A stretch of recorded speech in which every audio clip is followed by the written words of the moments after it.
Hey strangers, on today's episode I chat with Holly A. Morris, who plays Hawkins' mom Janet Holloway on Stranger Things Season 3. We talk about working with Dacre, Shawn Levy, the Duffers, and how Millie's talent blew her mind. Plus, that epic tentacle scene. This was recorded via Skype, so keep that in mind while you listen. We hope you enjoy this episode and stay strange. Hi, my name is Holly Morris, and I play Janet Holloway on Stranger Things Season 3. You're listening to the Upside Down Podcast.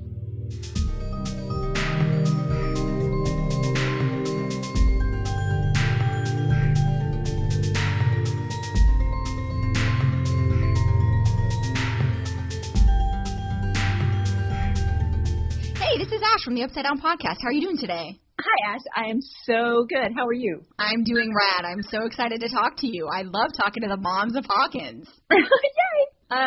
Before we get started on the interview, it has to be pretty exciting for you to now be an official mom of Hawkins in this amazing world of Stranger Things.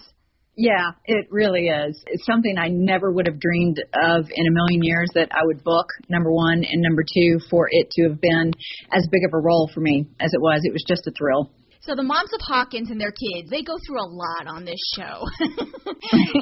And as Janet, you're a mom who gets some particularly juicy, fun scenes. How did you find out about and get cast officially for the role? Well, first off, when Stranger Things started filming season 1, they asked me to audition, but I said no because it sounded, there are some things that I don't play with, and I didn't know what this was going to be. And then, of course, it came out, and it was like, oh my gosh, this is like Stephen King, but for teenagers, which I kind of dug. So when I had the opportunity to audition again, I said yes and yes and yes. And then season 3 came along. I had the audition for the mom. It was a very simple audition, which was the dinner scene. And then I received a redirect from the casting director, which is essentially a callback in today's self-tape world. And they just asked me to change one of the tones a little bit, which I did. And then I heard that I booked it a couple of days later. So I think it's pretty interesting that you got a call initially. Did they tell you what that role was for, or did they just say, we have a show coming up? And no, it was an audition, and I don't even remember what the audition was for, but you have an opportunity. Most time you can read a little synopsis of the show. Occult things kind of freak me out a little bit. I don't like playing with that because seriously, I have nightmares and stuff. So I was like, no. But when it comes to alien stuff, I'm totally into that. So once I figured out that the show was, more that route, I was totally game to, be a part of at least auditioning. I never thought I would book it actually, but at least being seen, by the powers that be who are running that show. Yeah, totally. Who directed your episodes? Oh my gosh. Okay, so first off, you have to know that oh my gosh, I hate to say this and you might have to edit it out because I don't want people to hate me. I've never seen the show because as cool as it is, I'm also a mom in real life of a 10-year-old girl. And I started to watch the show, and I could tell that I was going to get way too invested in the whole moms of Hawkins and their kids. So I was like, I can't watch it. So I did not really know who these people were, which worked to my benefit because I would have been too impressed. And then the nerves would have shown up, and it probably would have been a much different scenario. But the first episode, I got to be directed by Shawn Levy. And then the second episode was Uda Breisowitz, I believe is how you pronounce her name. And then the last episode that I was in, it was the Duffer Brothers themselves. And I had no idea, I really had no idea who any of them were until I got to, until I got to set. And, Shawn was so much fun. The Duffer Brothers were so much fun. Uda was very, very professional. So it was a joy. But yeah, I got to shoot with all of them. And it was, in hindsight, it was like, oh my gosh, what an honor and privilege. Magic. You're like, this is magical. It was. I don't think anybody will hate you for not watching the show. I knew someone who worked with me, and she's also a mom of 3 children, and I was like, you have to watch this show. And she was like, I'm not doing it. I watched the first, 6 minutes, and that kid vanished, and I was like, no, thank you, and she would not come back. And I'm like, it's going to be okay. Trust me. And so I feel you. I think that that's a common, thought that people have. Yeah. They're like, what happened to that kid? He's in that shed. No thanks. Exactly. And then Barb, I know of the show and storylines, and it's just like, I just can't. So for Janet, her character, We don't know a lot about her, but we know she's probably pretty well off because her husband is the town's newspaper editor. We know that she enjoys a nice glass of wine. Or two. We know that she raised a spunky daughter, but we don't really know much else about her. Did the director or writers give you a backstory for your character, or did you kind of need to come up with one to influence how she was going to behave? No and no. I will sometimes make choices on my own to not do a backstory. Backstories don't always help me if it's a simple scene. If it's something longer and outside my wheelhouse, then backstories help. But if it's something that I'm very comfortable with, I just roll with it. And I'm a mom. I drank wine. I get irritated at my husband, and so everything in the scene that they sent me for the audition, I was like, oh, okay, got it. Got it. And now let me clarify, I love my husband, but we have a relationship, and every now and then you get irritated, so it's easy to tap into that irritation. It's cool with your character because the moms are in not just you, but like moms in general of Stranger Things. It's nice because they're these strong women that have influential roles. They're not just, there's the mom and then only focus on the kids. They kind of focus on everybody in their lives. And as a mom, you're in a couple of really pivotal scenes for season 3. I think that dinner scene with Mr. Holloway, Billy, and Heather, it's done so well because, when the camera pans in, when Millie and Sadie or Ellen and Max are walking around the corner, it's beautiful. I mean, the dining room, the set designers paid so much attention to detail. It's warm, it's welcoming, but also you get this like really ominous, creepy feeling like you're like, this ain't right. Was that shot at a real interior of a home, or was that a screen? It was. Oh, it was? It was. It was a home. And when I walked into the home, it literally was like, I was a teenager in the 80s. Okay. So best time. It felt so like, oh my gosh, time warp. I didn't know, first off, that the set decorators had actually done as much as they did. It was so naturally done, and when you saw the rest of the house, it all just kind of played. It was absolutely amazing what they did. But no, it was real house. That's so cool. Were the homeowners around, or did they pay them and they said, you got to go for a couple of days? Yes, that is typically the case. They go away, but they were so sweet because they left little like care gift baskets in, the room that the actors, stayed in with candy and granola bars, which was so sweet, with, little letters of encouragement. So that was really nice. Your scene when you leave the dinner table, you've had something to drink, you've dumped your wine, and you're not feeling very well, and, you leave and you start to walk into the other room, and you take a hard fall. Was that you, or was that a stunt double? There was a stunt double on set. She actually came in from Los Angeles. She's very legit, and she did not have a whole lot to do because I was so game. I had so much adrenaline that I was like, no, I want to try it. So a lot of the falls were me. There's only a split second. I mean, the way they edit is just so brilliant. But when you see the hard fall on the ground, that's her. Oh, okay. Because I was always falling onto mats, and then I was falling onto the ground itself, but I would do that from a knee position. So that was me, and we got to do it a bunch of takes, and I felt like a total badass because I've never got to do a stunt. So it was so much fun. What's so funny is I was talking to this actor Michael who plays Ricky, the 7-Eleven cashier, and he said the same thing. He said that Grigori is supposed to smash his face into the counter, and they brought a stunt double in, and he was like, no, I got to try it, and he did it, and his ear started bleeding, and he didn't say anything, and he was like, and I felt so cool.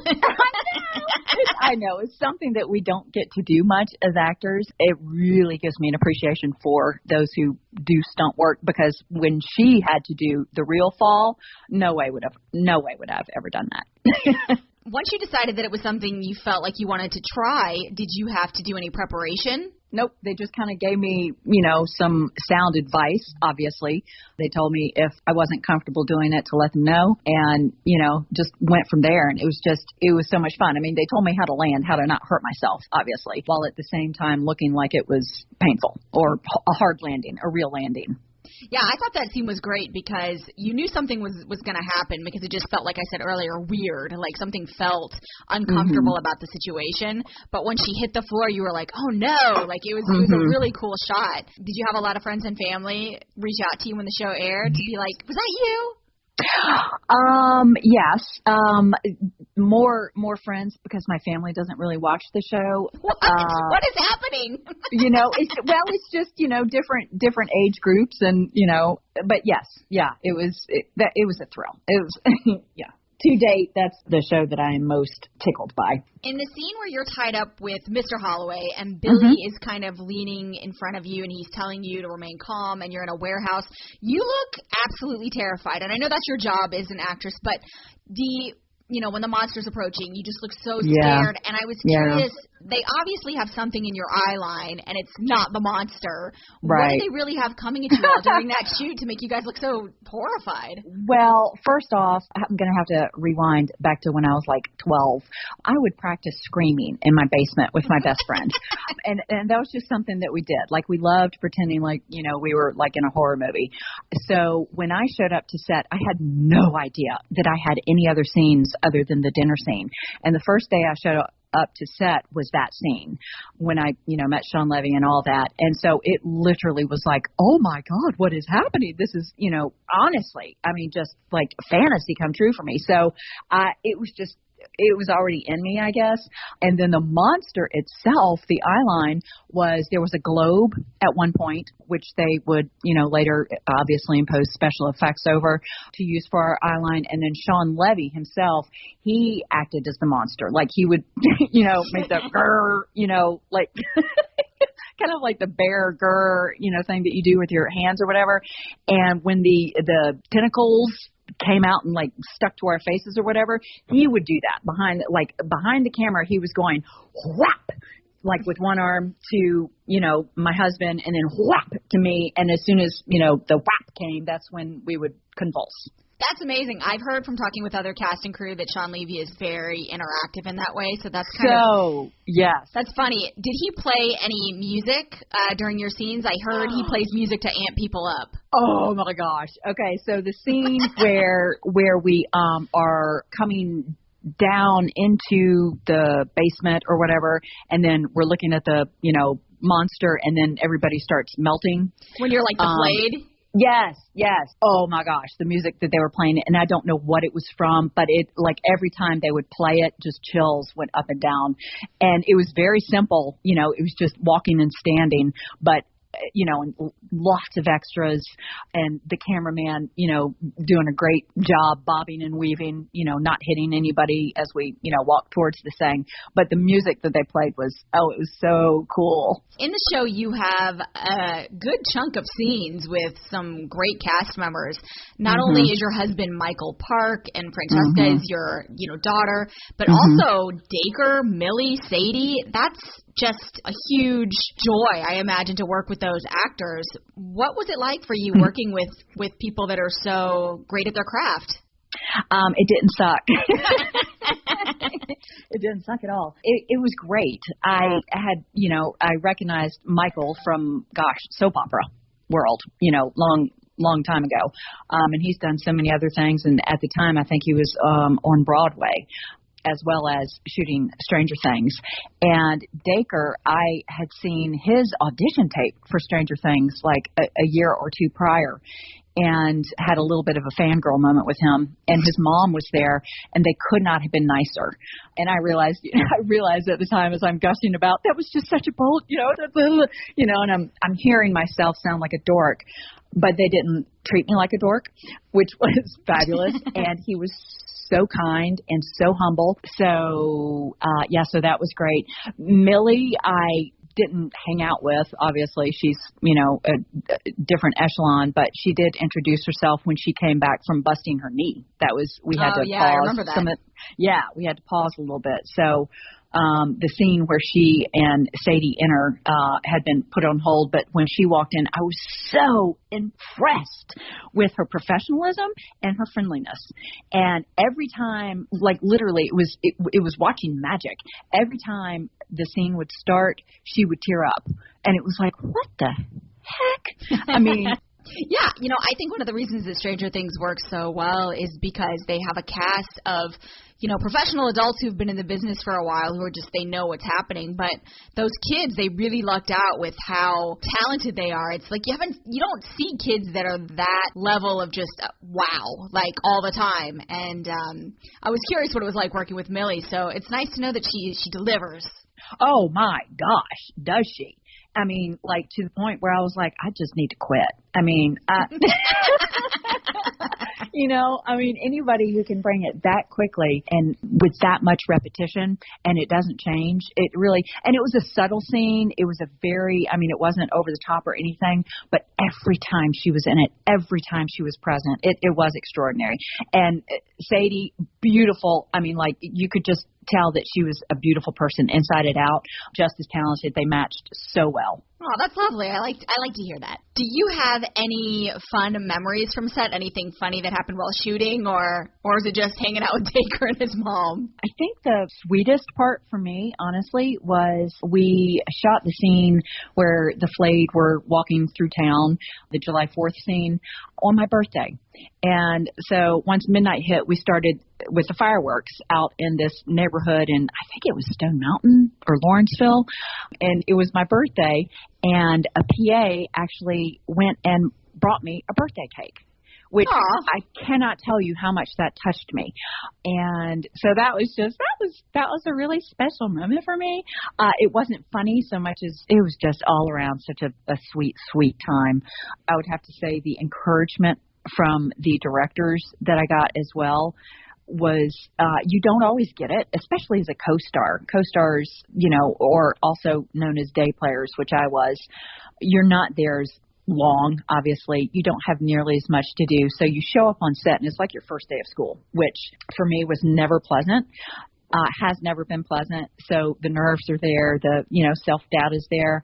And I can say that without doubt, Shawn Levy and the Duffer Brothers both, they were so gracious. They were so gracious to somebody who's way down on the cast list. And I will just always be appreciative of that and thankful. I love that. I'm always curious about the way that the characters look. And what was the process for you in the differences of your appearances? So you have the one where you're at the dinner table and you have that sash thing. I'm like, what is that sash she's wearing? What is that? What's going on there? Yeah. And then, you're one of the flayed, and so you're like kind of greasy. You're like, I'm just here to serve the monster. What was that process like, getting those looks? Well, wardrobe, they have to pick for the scene that I was in. They had to pick an outfit that they had a double of.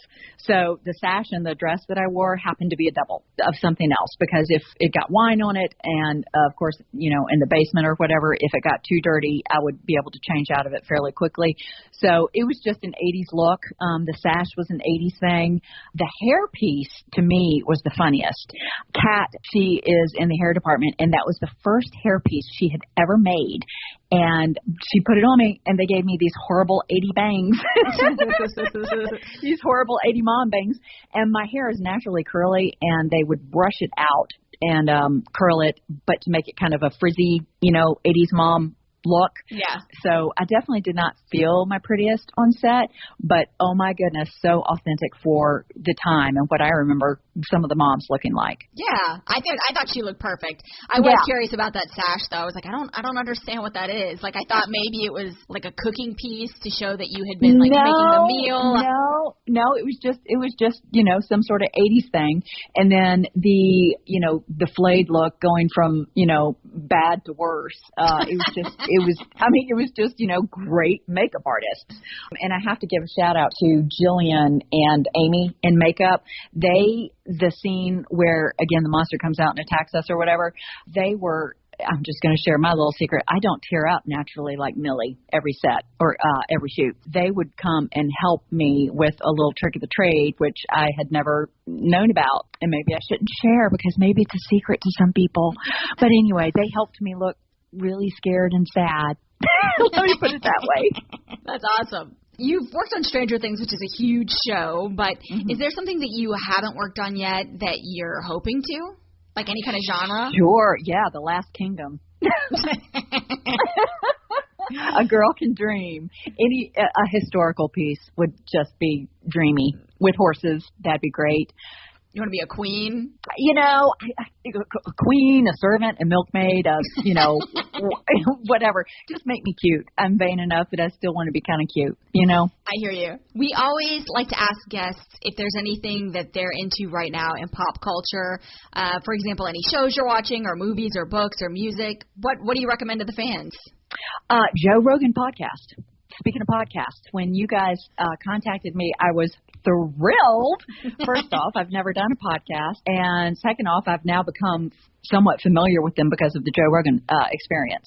So he has the most interesting guests that have just like blown my mind on occasion after occasion. So, yeah, that's been my go-to during COVID, honestly. That's a hearty listen. Those are like 2 hour long. They're 3 hour long. Yeah, they're 3 hour long. But I won't do it all in one sitting. And it's like a book. I haven't been reading as I used to be a voracious reader, but I haven't been reading as much as listening to podcasts.